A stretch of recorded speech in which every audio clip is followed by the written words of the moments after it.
Cavite Toll Expressway o Cavitex hanggang sa Mount Plasan Rotonda na kokonekta sa South Luzon Expressway o SLEX.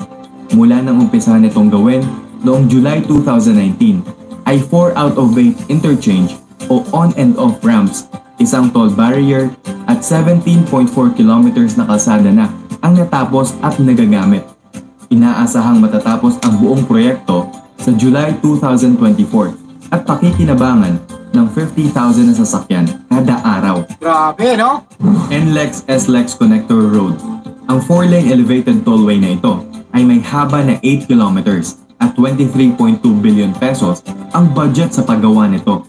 Mag-uumpisa ito sa C3 Road Caloocan at konektado sa dulo ng segment 10 ng North Luzon Expressway o NLEX hanggang sa... Eto na, mga kababayan, putulin po muna natin bago ang lahat sa mga kababayan po nating nanonood ngayon sa aking live sa kung anumang, alam nyo na yung mga bumabatikos, no? Sa kung anuman na napapanood po nila ngayon, no? Sa mga kritiko ni BBM, eto na, isa po kayo sa makikinabang dito mga kababayan. Nako, the biggest project ni BBM. Eto na, ating panoorin mga kababayan. No? Kasi ito mga kababayan, hindi biro po ito mga kababayan. Na kung saan, hindi po nadadagdagan ang utang natin sa ang utang ng Pilipinas. Pagkos nababayaran pa ito at marami pong pangmalawakang project at maraming mga foreign investor na nag-i-invest sa atin sa Pilipinas dahil may tiwala po sa ating presidente. Yun po ang isang malaking tanong doon. No, bakit nga ba pinagkakatiwalaan si BBM? Kasi, mga kababayan, para sa akin, sa opinion ko lang, siguro, dahil nga po anak siya ni Ferdinand E. Marcos na talagang kinikilala po sa buong mundo, mga kababayan, na napakatalinong tao at hindi lang yon mga kababayan, mapagmahal sa bayang Sinilangan. Na kung saan, mga kababayan, no, nakikita po natin, mga kababayan, itong alam niyo yun, yung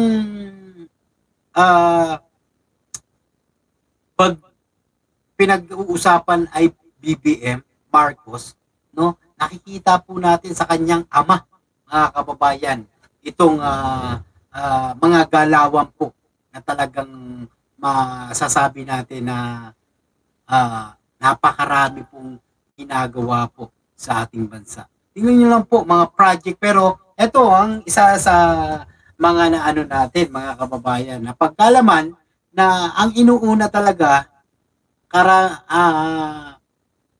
yung malawakan talaga, no, ay yung inuuna talaga ni BBM, yung agriculture.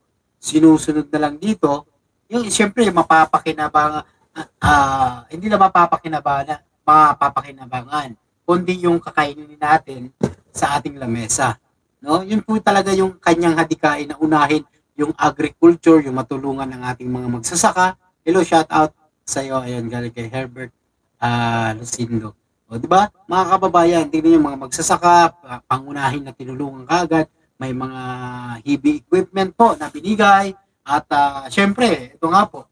At yung topic natin kaninang umaga po, na kung saan yung ang NFA ay siya na po ba talaga ang kumbaga gobyerno na ang bibili ng palay ng ating mga magsasaka. At hindi lang yan, kaya nga ito mga the biggest project ni BBM na mangyayari po, hindi lang po sa ngayon, kundi sa mga susunod pa na mga uupo. No, ang tanong, may pagpapatuloy kaya itong mga project na ito.